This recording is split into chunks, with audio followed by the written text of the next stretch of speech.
Hey, I'm going to show you something interesting today. This is the wonderful, amazing Dollar Tree paring knife.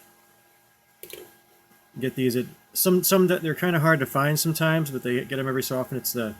Get these at Dollar Tree. It's a little knife blade's about 4 inches long. The blade goes into about here on the handle, so it's not in a whole lot, but it's in there fairly sturdily. And as you can see, like most of their knives, it's fairly thin, and the edge is complete and utter crap. And this really can't cut much of anything.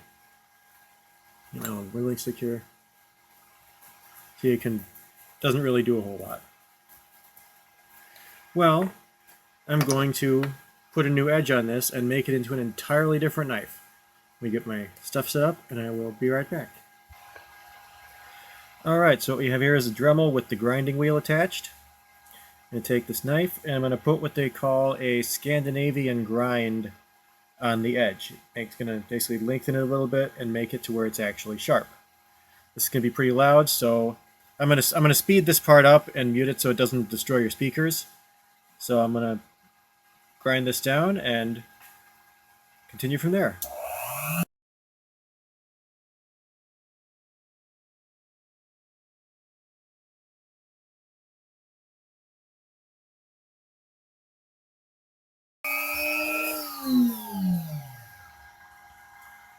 This is the new edge.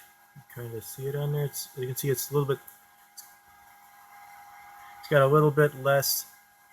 It's not quite so abrupt. It's more tapered.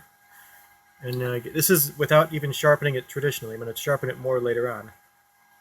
But you can see how it just makes a huge, huge difference.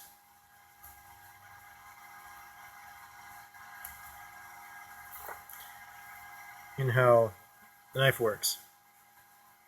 Yeah, I've got to put an actual edge on this with my stone and steel. So I will go do that. I'll bring the camera up so you can see how that's done. And I will continue on. Okay, what I've got here is a combination fine coarse stone. You actually can get these at some of the Dollar Trees. You have to be kind of careful because usually they're beat up on the edges. You have to get one that's not too beat up. And you're supposed to use oil, but I'm using this with good results as a water stone. You put water on it. So I'm going to put water on it.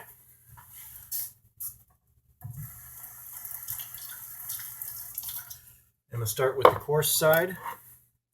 Put the initial edge on.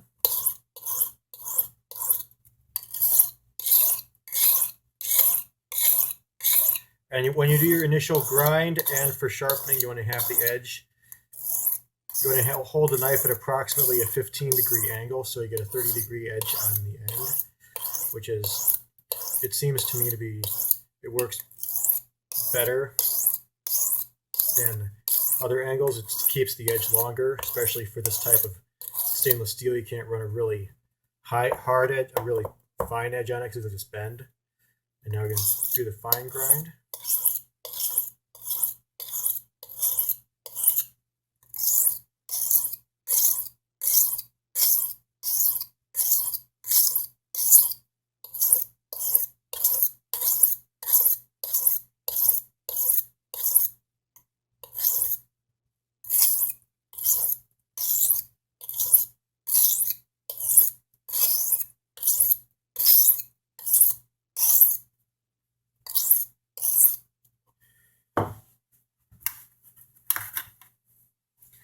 I'll wipe that off.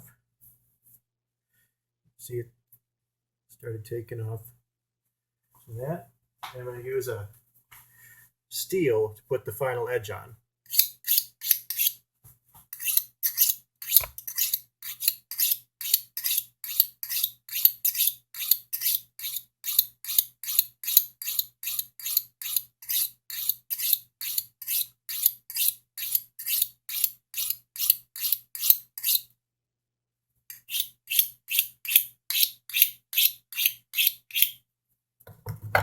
Got our final edge on there, and as you can see, it's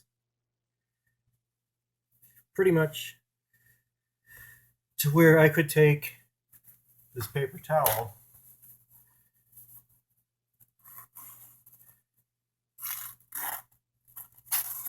And it pretty much goes right. Well, paper towels are horrible. I'm going to go back, get my stick, and we'll see if there's any difference. Okay, now I got my little whittling stick here. You can see how it just... And I have another knife like this. I have several of these knives because they're pretty cheap. And I have one that I pretty much made my entire tinderbox full of shavings like this. And even like this.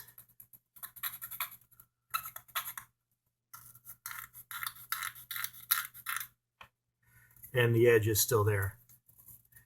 And for a buck, you really can't go wrong, especially with that extra sharpening, because it just goes.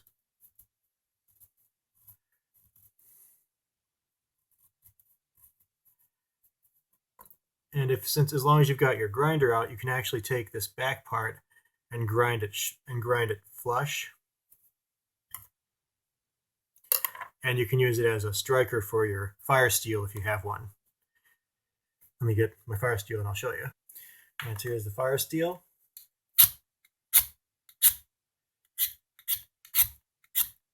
Actually, this is unmodified, so they come with the already good angle for striking your fire steels in that. And you see it makes a little poof, it just wipes right off. No damage to the back of the blade. There you go. That's it for this video. If you want, please like, comment, subscribe, all that good things. Thanks for watching. Bye.